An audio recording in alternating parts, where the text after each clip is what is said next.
चांद नहीं सूरज नहीं हता नहीं ओंकार, तहाँ कबीरा संत जन को जाने संसार। साहिब साहिब बंदगी सतनाम।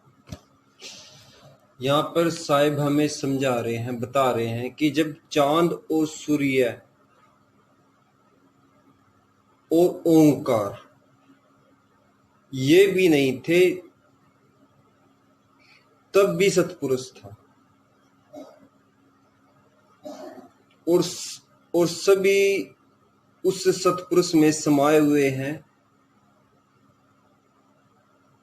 और वो संसारिकता से परे हैं। जो संसार को बनाने वाले हैं वो संसारिकता से परे हैं। जो विरले संत हैं इस रहस्य को, इस वेद को वो जानते हैं, इसलिए हमें संतों की शरण के द्वारा ही वो भेद प्राप्त हो सकता है। और आज हमारा जो विचार चल रहा था सृष्टि रचना के ऊपर ही है। जैसे आपने पिछले इसमें देखा कि सहज के द्वारा निरंजन ने 3 लोक प्राप्त किए, ब्रह्मलोक, विष्णुलोक, शिवलोक।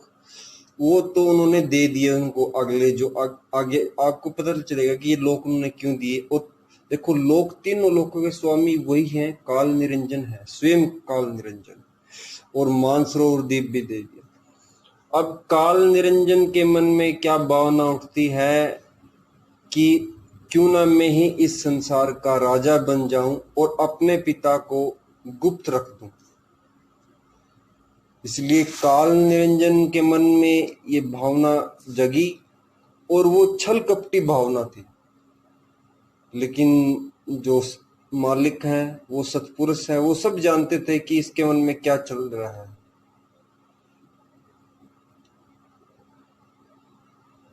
तो वो सिर्फ उसको ये भाव था साहिब को, मालिक सतपुरुष को, कि इसके मन में जो इच्छा है इसकी इच्छा पूरी करनी चाहिए, क्योंकि ये मेरा पुत्र है। जैसे हम सोचते हैं कि हमें अपने पुत्र के लिए सभी आवश्यकताएं पूरी करनी चाहिए, तो ठीक उसी तरह से साहिब सतपुरुष ने भी अपने 5वें निरंजन, जो काल निरंजन है, जो काल पुरुष है, जो त्रिदेवों के भी पिता है,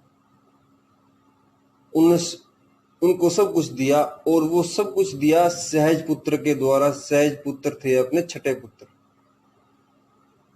जो शब्द के द्वारा उत्पन्न हुए थे, उनके द्वारा ये सब कुछ प्राप्त हुआ।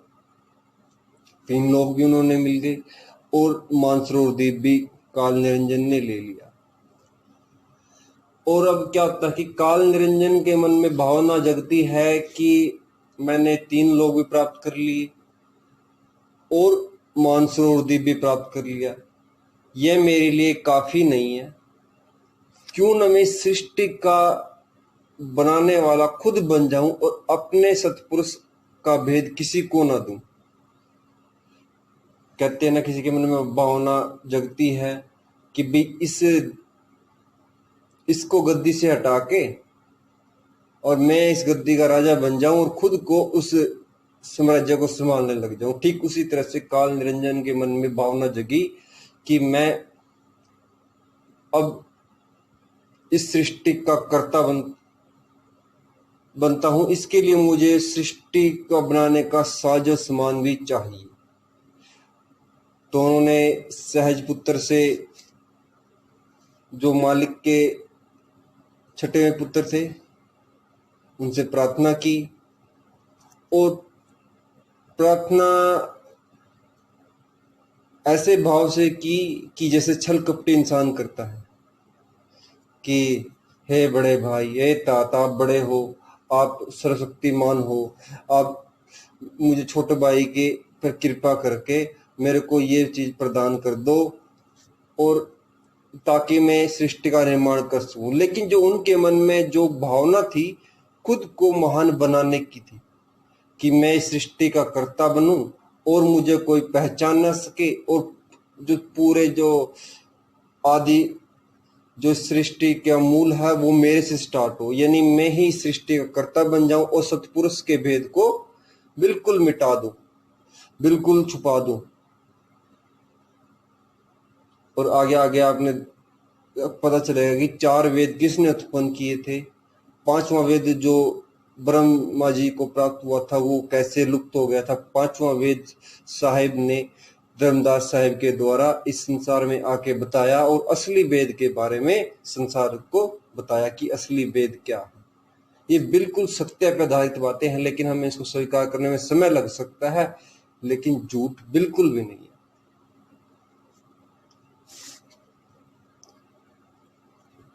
अब ये जो काल निरंजन का स्वभाव है ये कैसा है? ये छल कपटी स्वभाव है और दूसरे को दुख देने का भाव है। जैसे वो जीवों को सताता था, तो इसीलिए काल निरंजन को 3 लोक प्रदान किए और मानसरोवर द्वीप दिया, ताकि वो अपना अलग राज्य बसा सके और उसमें अपने आप को रख सके और वो ये जीवों को तंग ना करे। इसलिए साहिब ने सहज के द्वारा उन्हें उसकी इच्छा पूरे करने के लिए ये सब चीजें प्रदान की।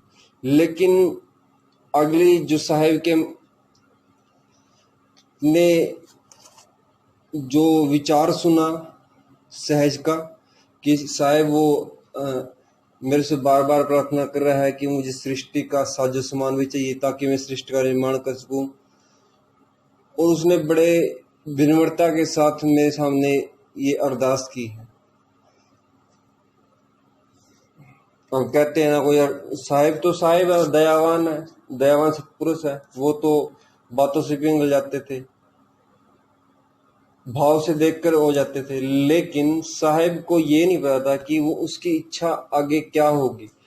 धीरे धीरे धीरे साहिब को उसकी जो सत्पुरुष है, जो हमारे कुल मालिक हैं, उनकी इच्छाओं के बारे में पता चला, तो उसको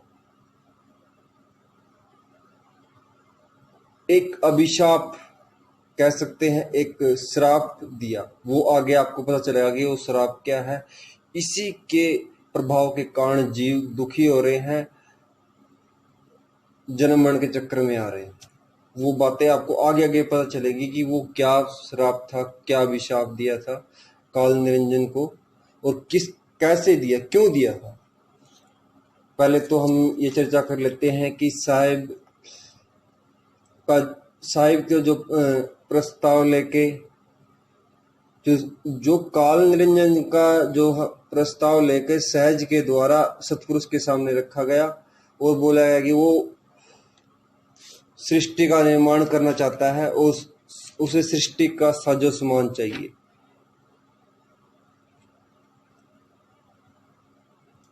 यह बातें सुनकर जो अपने सतपुरुष हैं, जो कुल मालिक हैं,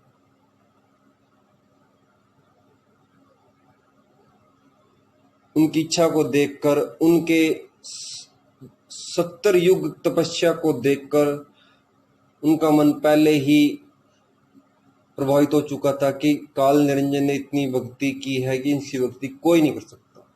देखो 70 युग, सॉरी मैंने 70 वर्ष मतलब वैसे डाल दिया होगा, लेकिन 70 युग, हम तो 4 युगों की बात कर रहे हैं, अभी 4था युग चला हुआ है कलयुग, और 70 युग तक तपस्या की है काल निरंजन ने। 3 लोक प्रदान किए साहिब ने उनकी तपस्या के द्वारा, और यही प्रभाव के कारण उनको सृष्टि का साजो सामान भी दिया जाएगा और उसको बताया जाएगा कि सृष्टि का निर्माण करने का जो साजो सामान है वो कहाँ से मिलेगा। वो आपको बिल्कुल क्लियर हो जाएगा। जो हमारे मन में इच्छाएं उत्पन्न होती थी कि इस सृष्टि का निर्माण करने वाला कौन है और ये किसके द्वारा उत्पन्न हुई है, इसको बनाने वाले त्रिदेव हैं या कोई और है, आज आपको सब बातें बिल्कुल क्लियर हो जाएंगी। जिसके मन में ये भाव बैठा था ना कि भाई जो असली वेद है वो बताया नहीं, वो क्यों नहीं बताया, वो बिल्कुल आज क्लियर हो जाएगा।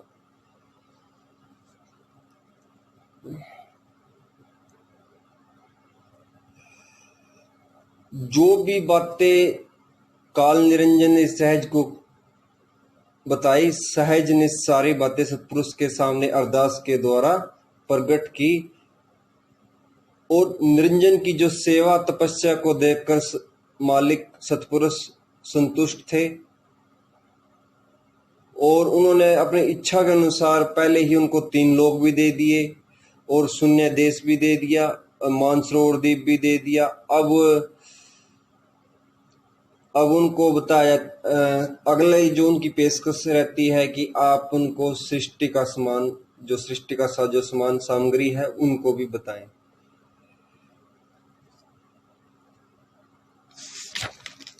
देखो,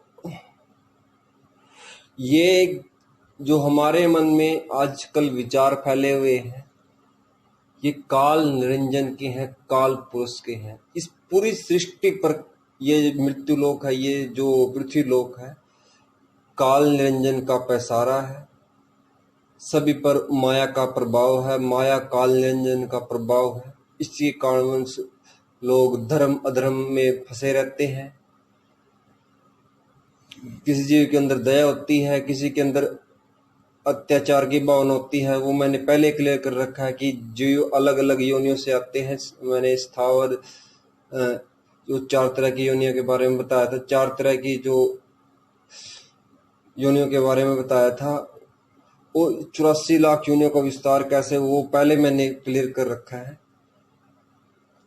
तो ये सब कुछ काल निरंजन का ही खेल है। और ये कब क्यों हुआ? क्योंकि वो पूरा का पूरा अधिकार, सृष्टि रचने का अधिकार स्वयं लेना चाहते थे कि मैं ही कुल मालिक हूँ। और कहते हैं ना कि जिसके अंदर मैं आ जाती है ना, हम बोलते हैं कि मैं इस काम को करता हूँ। तो जहां पर मैं है वहां पर काल है, अहंकार है, माया है। जहां पर मैं शब्द आ जाता है तो वहां पर काल निरंजन और माया का वास होता है। देखो, करने वाले स्वयं मालिक थे, लेकिन उन्होंने क्या किया कि उनको बुला दिया और खुद को मालिक बनकर बैठ गए। सभी को ये लगा कि जो सृष्टि करता है वो काल पुरुष है, काल निरंजन है। लेकिन ये नहीं पता कि सारा जो साजो सामान है वो सहज के द्वारा उन्हें प्रदान हुआ। सतपुरुष ने उनको ये प्रदान किया। बिल्कुल क्लियर सच्चाई।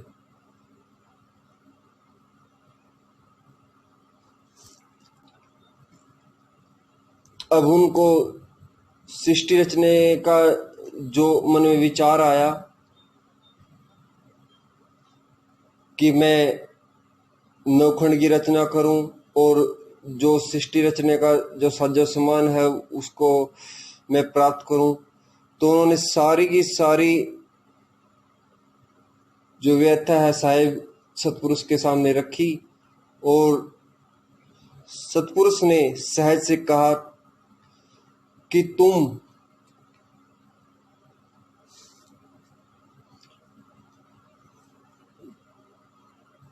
ये सारा जो सामान है, जो सृष्टि का सामान है, वो कुर्म के पेट के अंदर है। यानी सृष्टि रचने का जो सारा जो साजो सामान होता है वो कुर्म के पेट के अंदर है। क्योंकि कुर्म जो था वो 16 पलंग, जो 16 गुना कह लेते हैं, वो काल निरंजन से बड़ा था।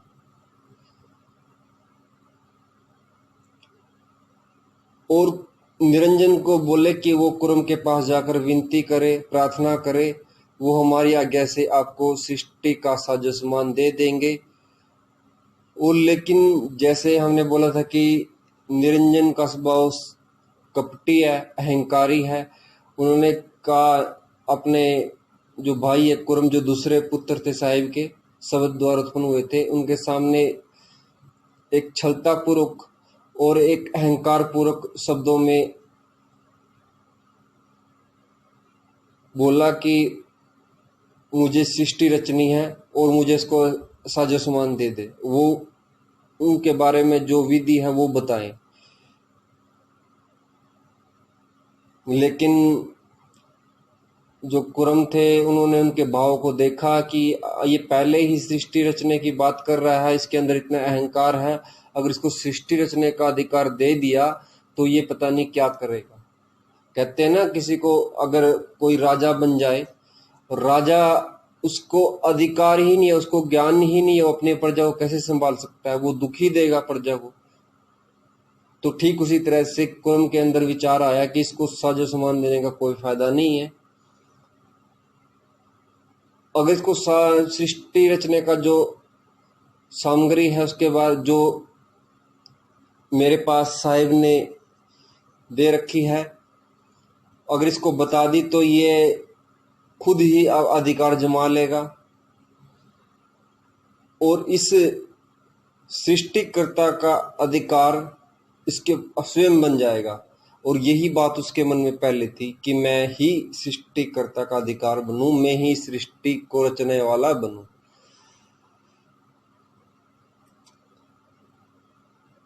लेकिन क्या हुआ कि सतपुरुष की आज्ञा के अनुसार कुरम से जाकर विनती करने के बजाय उस पर प्रहार कर दिया।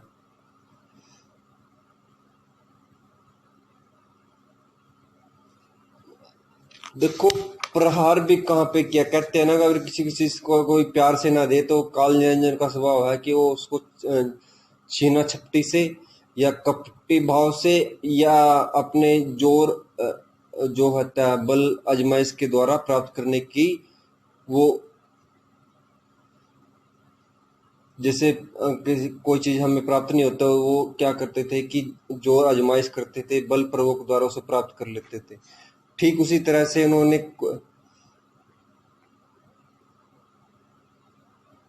कुरम के पास जाकर उन पर प्रहार किया और उनको कोई परिणाम भी नहीं किया, क्योंकि उनके अंदर अहंकार था। काल निरंजन का स्वभाव है, क्रोध भी है, अभिमानी है, अहंकारी है और लालची है। लालची तो है जो उसको पहले मानसरोवर द्वीप भी मिल गए, 3 लोग भी मिल गए, और वासना पूर्वक भी है। वासना उनमें अंदर कैसे जगी वो आगे आपको सब पता चलेगा कि इसमें माया का क्या हाथ रहा, बिल्कुल क्लियर हो जाएगी ये बातें। वैसे जो कुरम जी थे वो बड़े विशाल शरीर के थे और 6 गुना बलवान शरीर था निरंजन से उनका। और निरंजन ने जब उनको क्रोध किया तो वो उनके पीछे दौड़ता हुआ गया कि मेरे को ये चाहिए। उनके मन में विचार था कि मैं सृष्टि का साजो सामान ले लूं, और उन पे प्रहार करने की कोशिश की। यानी उन्होंने उस पर प्रहार कर दिया। प्रहार भी कहाँ पे किया, देखो। वैसे तो उनका भाव ये था कि मैं जो साजो सामान है, जो सृष्टि रचने का साजो सामान है, वो बड़े सहजता के साथ मुझे मिल जाए। लेकिन कुरम ने उनके भाव को पढ़ लिया और पढ़ने के बाद देखा कि ये तो स्वयं सृष्टि का राजा बनना चाहता है। अगर इसको ये सृष्टि का रचने का अधिकार दे दिया तो यह जीवों को दुखी करेगा, जैसे उसका स्वभाव है। लेकिन आपस में उनके युद्ध हुए, यानी आपस में उनकी भिड़ंत हुई। तो काल निरंजन पहले ही उसके जो नाखून है वो बड़े तीखे थे, यानी नुकीले नाखून थे। उन्होंने क्या किया कि कुरम के शीश पर प्रहार किया, यानी आक्रमण किया। और प्रहार करने से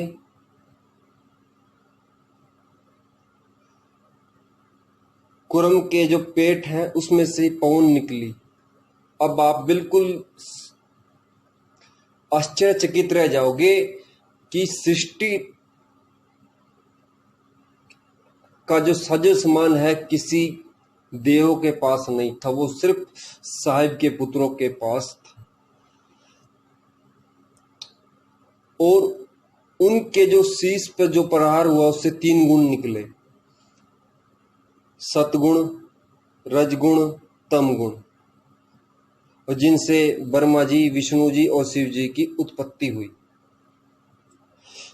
और देखो कुरम के अंदर से पवन निकली, पेट के अंदर से पवन निकली। आपने देखा होगी पवन 50, वैसे काल ने 85 तरह की पवन बताई है। कोई उत्तर से आती है, कोई पश्चिम से आती है, कोई दक्षिण से आती है, कोई पूर्व पश्चिम से आती है। ये कुछ उदान है, कुछ व्यदान है, कुछ मतलब बहुत सी है। मैं उसके बारे में डिस्कस बाद में करूंगा, लेकिन वो 85 तरह की पवनों का जो निर्माण है उसके आदिकर्ता स्वयं काल निरंजन है। और ये सब कहां से प्राप्त हुई? ये कुरम के पेट के अंदर से हुई। आप ये सोचते थे ना कि ये जो हमारे पवन चलती है, ये चलाने वाला कौन है? इनको चलाने वाले त्रिदेव नहीं है। ये सृष्टि का जो साजो समान है वो कुरम के पास था, और कुरम के अंदर से ये पवन निकली। और कुरम कहां से पैदा हुए? कुरम भी साहिब से ही, सतपुरुष से ही उत्पन्न हुए। और फिर क्या हुआ कि 5 तत्वों की धरती, 5 तत्व निकले कुरम के पेट से, धरती, आकाश, वायु, जल, अग्नि। और फिर उसमें 5 तत्वों के निकले चंद्रमा, सूर्य, तारे, ये सब उनके उदर में थे। और फिर पानी, अग्नि, चंद्रमा, सूर्य निकले, ये सब कुछ उनके पेट के अंदर था। और पृथ्वी, जो पृथ्वी है उसको जगत को ढकने के लिए उन्हें आकाश भी उनके अंदर ही था। और फिर उनके उधर से पृथ्वी को थामने वाले, उठाने वाले वराह, शेषनाग, मत्स्य निकले। पृथ्वी सृष्टि का आरंभ ऐसे हुआ था। और काल निरंजन ने कुरम का शीश काटा अपनी शक्ति से, और उसके स्थान पर रक्त जल के स्रोत निकले। और उनका रक्त स्वेद और जल मिला हुआ था, तभी जाकर समुद्र बना। 49 कोटि पृथ्वी का निर्माण हुआ। 49 कोटि, जैसे कहते हैं ना कि दूध पर मलाई पड़ जाती है, ऐसे ही जल पर पृथ्वी ठहरी हुई है। और वह के जो दांत है वो पृथ्वी के मूल में है। और पवन प्रचंड थी, पृथ्वी स्थूल थी, आकाश को एक अंडा का स्वरूप दिया गया, और बीच में पृथ्वी स्थित है।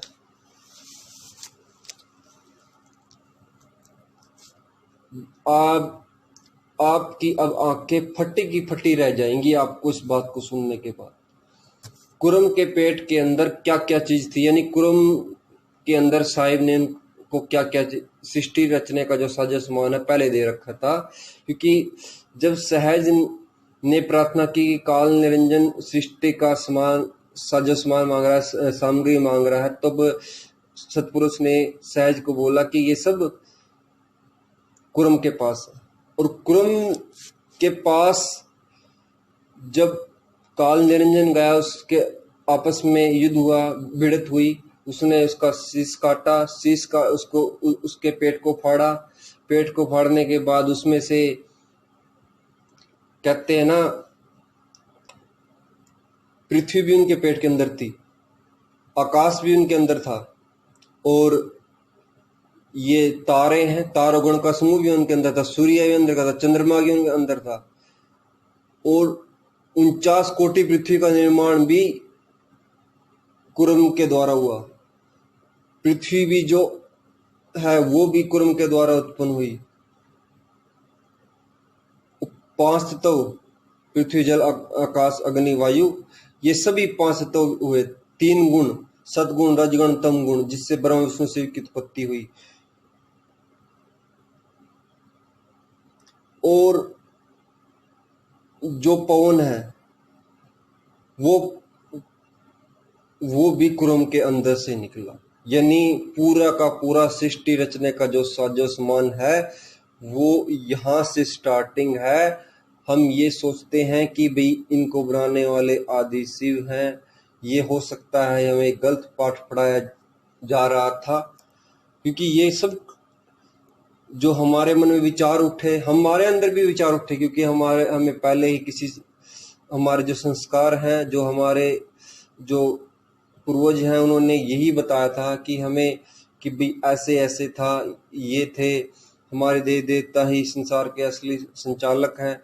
लेकिन जब हम गुरु संत महंतों से जुड़े, कुछ अपने अनुभव प्राप्त किए, कुछ हमने देखा, तो ये सब बातें बिल्कुल क्लियर होती चली गई कि इस पृथ्वी का को निर्माण करने का कार्य 16 पुत्रों के द्वारा हुआ और यह सब कार्य सतपुरुष के इच्छा से संपन्न हुआ। और जो सृष्टि रचने की जो असली प्रक्रिया है, ये असली प्रक्रिया यहाँ पर धनीधरन दास के द्वारा कबीर साहब ने जनजीवों तक पहुंचाने के लिए एक ग्रंथ का निर्माण किया, जिसे हम कबीर सागर बोलते हैं। और यही 5वां वेद है और यही 5वां ग्रंथ है। इसके द्वारा हमें जीवों को, जो आने वाले जीव हैं, जो जीव भक्ति की तरफ लगते हैं, जो मालिक के को ढूंढने की कोशिश करते हैं, जंगलों में, पहाड़ों में, नदियों, तालाबों में या तीर्थघरों में स्नान करने जाते हैं, कहीं भी कोई भी व्यवस्था अपना ले, तो वो जब वो उस ज्ञान को सुनेंगे, उनको ये पता चलेगा कि जो कुल मालिक है वो स्वयं सतपुरुष सतनाम है, तो उनके मन में ये विचार उठेगा कि हमें ऐसे संत, ऐसे गुरु की शरण में जाना चाहिए जो इस वेद को जानने वाला हो। और जो मैं आपको ये बातें क्लियर कर रहा हूँ, ये साहिब की मौज से हैं। जो भी हम संतों के द्वारा हमारा का, जैसे कोई टीचर का कार्य क्या होता है कि वो हमें पढ़ाता है और हमें उस काबिल बनाता है कि हम अपनी जीविका का साधन चला सकें। ठीक उसी तरह से संत हमें समझाते हैं। जो हमारे मन में विचार उठते हैं, हम साहिब की भक्ति करने के इच्छुक होते हैं, तो हमें किसी न किसी रूप में हमारा ये सत्संग या किसी संत जन का सत्संग हमें मिल जाता है, तब हम भक्ति करना स्टार्टिंग करते हैं। ये बिल्कुल उन जीवों के लिए है जो गुरु संत महंतों को ढूंढने की कोशिश करते हैं, और जो हमारे मन में भाव उठता है कि हम बहुत दुख इस संसार में प्राप्त कर लिए, हमें कुछ नहीं प्राप्त हुआ, असली मालिक ही हमारी रक्षा करते हैं, और वो जंगल पहाड़ों में या कहीं मंदिर मस्जिदों में नहीं है, वो स्वयं हमारे अंदर है। और जब हम उनको ढूंढने की कोशिश करेंगे, वो हमारे अंदर प्रकट हो जाएंगे। मैं तो ये मानता हूँ कि जो भी हमारे अंदर त्रिदेवों की जो भक्ति है, वो गुणों के आधार पर है। जैसे ये गुण है, तत्व से समाहित होते हैं, लेकिन इस हमारे जो आत्मा है, इसकी भी अपनी एक शक्ति होती है। जब हम अपनी शक्ति को पहचान लेते हैं, अपने आत्म तत्व को पहचान लेते हैं, तो हम साहिब का जो असली मार्ग है उसको पहचानने में समर्थ हो जाते हैं।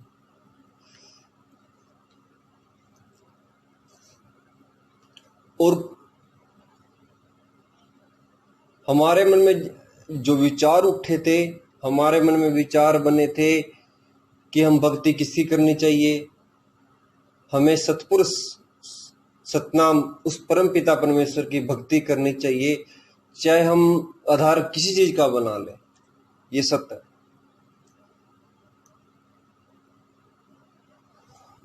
और वो कब मिलेंगे? जब हमें किसी संत की शरण में जाएंगे, महंत की शरण में जाएंगे, किसी गुरु की शरण में जाएंगे, या उस कार्य को वचन के साथ और विश्वास के साथ करेंगे, तब हमें वो अवस्था प्राप्त होगी। वो धुन, वो आत्म तत्व, वो नी तत्व हमें प्राप्त होगा। और क्या होता है कि अब कुरम जी थे, वो 6वें अंश थे, वो 6वें पुत्र थे मालिक के। अब कुरम के उधर से कुरम सुत भी उत्पन्न हुए, उस पर शेषनाग और वराह का स्थान है। यानी कहते हैं ना कि जैसा अंश से अंश ही उत्पन्न होता है, ठीक उसी तरह से कुरम के अंदर से कुरम सुत उत्पन्न हुए, उसी पर शेषनाग और वराह का स्थान है। शेषनाग के सिर पर पृथ्वी समझो, मतलब उसको पृथ्वी, शेषनाग को इसलिए बनाया कि पृथ्वी का भार शेषनाग के ऊपर रखा जा सके। और निरंजन का जो चोट करने से जो साजो समान है, कुरम के उधर उदर में से निकली, वो एक अंडे में समाहित थी, यानी अंडे के अंदर ही ये सब कुछ था। जैसे कुरम के पेट के अंदर एक अंडा होगा क्या होता, उसके अंदर से है ये पूरा का पूरा सृष्टि का जो समान है वो निकला।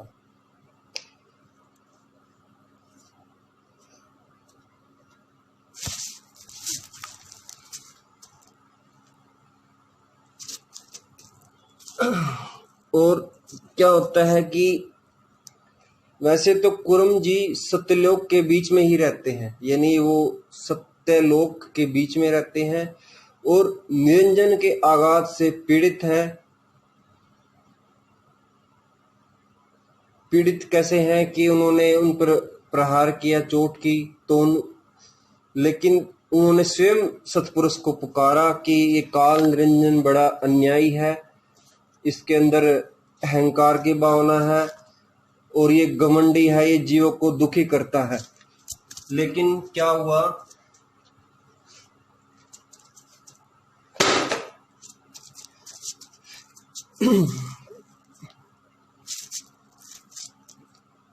क्या हुआ कि इसमें काल जो निरंजन है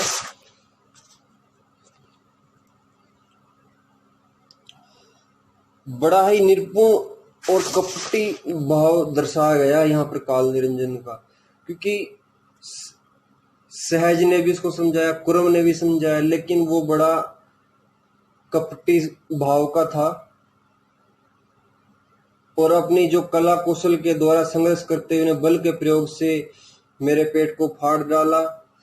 इस साहिब को वो बोल रहे हैं, सतपुरुष के सामने अपनी व्यथा सुना रहे हैं।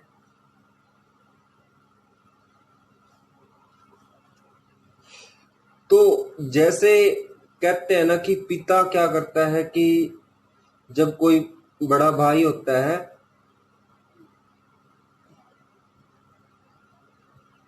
जो बड़ा भाई होता है वो पिता के समान होता है, और जब कोई छोटा भाई किसी इच्छा प्रकट करता है या कोई मांग रखता है तो ठीक उसी तरह से साहिब के मन में भाव जगा कि यह आपका छोटा भाई है, इसको माफ कर दो, जो भी इसने मांगा या जो भी आप पर उसे प्रहार किया, जो चोट की, इसको एक छोटा भाई समझ के इसकी गलतियों को माफ कर दो। तो कुरम ने भी ऐसा किया क्योंकि वो छोटा भाई ही था निरंजन। कहते हैं ना कि छोटे के अवगुण बुलाकर हमें उनसे स्नेह करना चाहिए, प्यार करना चाहिए। ठीक उसी तरह से जो कुरम है, अंश हैं जो साहिब के, जो दूसरे सुत हैं, ये दूसरे अंश हैं जो साहिब के द्वारा उत्पन्न हुए थे शब्द के द्वारा, उन्होंने छोटे भाई की जो सारी जो गलती है उनको माफ कर दिया।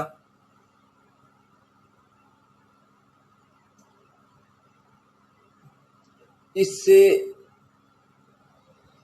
क्या होता है कि जब मालिक हमें या पिता हमें समझाता है तो हमारी जो इस जो हम करते हैं, हमारे जो विचार होते हैं उनके अनुसार हमारे अच्छे विचारों का हमारे अंदर आनंदित भाव आ जाता है। ठीक उसी तरह से भी जो अपने कुरम है उनके अंदर भी आनंदित भाव हुआ, क्योंकि वो साहिब के अंश थे और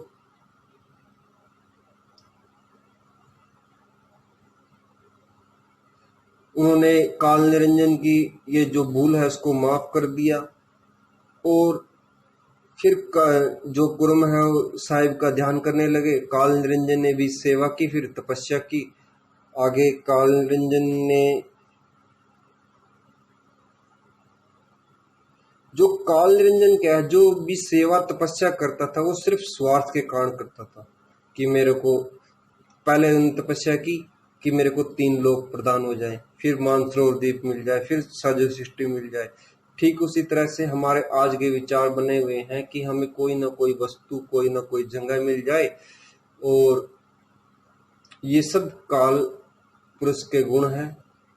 देखो, जो मालिक है वो हमारी हर इच्छा को जानते हैं। जैसे उन्होंने काल निरंजन की इच्छा को जाना और काल निरंजन की इच्छा को पूर्ण भी किया, ठीक उसी तरह से हमारे अंदर जो विचार उत्पन्न होते हैं, हमारी जो इच्छा उत्पन्न होती है, मालिक हमारी स्वयं पूर्ण करते हैं। लेकिन उसके लिए हमें मालिक के प्रति समर्पित होना, उनके प्रति विश्वास करना और भक्ति करना बहुत आवश्यक है। इसलिए जो संत महंत गुरु के शरण में जो हुए हैं, वो बड़े विश्वास के साथ भक्ति करें। और भक्ति करने के बाद जो भी आपके मन में इच्छा उत्पन्न होती है या कोई भी आप डिमांड रखते हो साहब के सामने, वो पूर्ण हो जाती है। लेकिन जो हमारा जो विचार, ये सृष्टि का जो विचार, जो सृष्टि का जो असली मूल है, असली भेद है, वो हमारा सिर्फ यही था कि जो रूहें ये हमें बार बार आग्रह करती थी कि जो सृष्टि का जो निर्माण है वो किसके द्वारा हुआ, ये सृष्टि किसने बनाई, ये आज आपके सामने सब क्लियर हो गया। जब आप कभी YouTube के द्वारा ये ज्ञान जानने के इच्छुक रहोगे तो आपके सामने वो साहिब की कृपा से आ जाएगा, और तब आपको ये पता चलेगा कि ये वास्तव में सत्य है और हमें इसको सत्य के साथ स्वीकार करना चाहिए। और आज के लिए बस इतना ही। इसके साथ मैं सभी को नतमस्तक होकर साहिब बंदगी बोलता हूँ। और मेरा ये मानना है कि आपके सामने जो विचार आपके अंदर जो प्रकट हो रहे हैं वो हमारे द्वारा क्लियर हो जाए, और ताकि आप भक्ति करें और उस पर विश्वास करें। इसलिए हम सभी संत महंतों, गुरुओं को, सभी रूहों को साहिब बंदगी, सतनाम साहिब।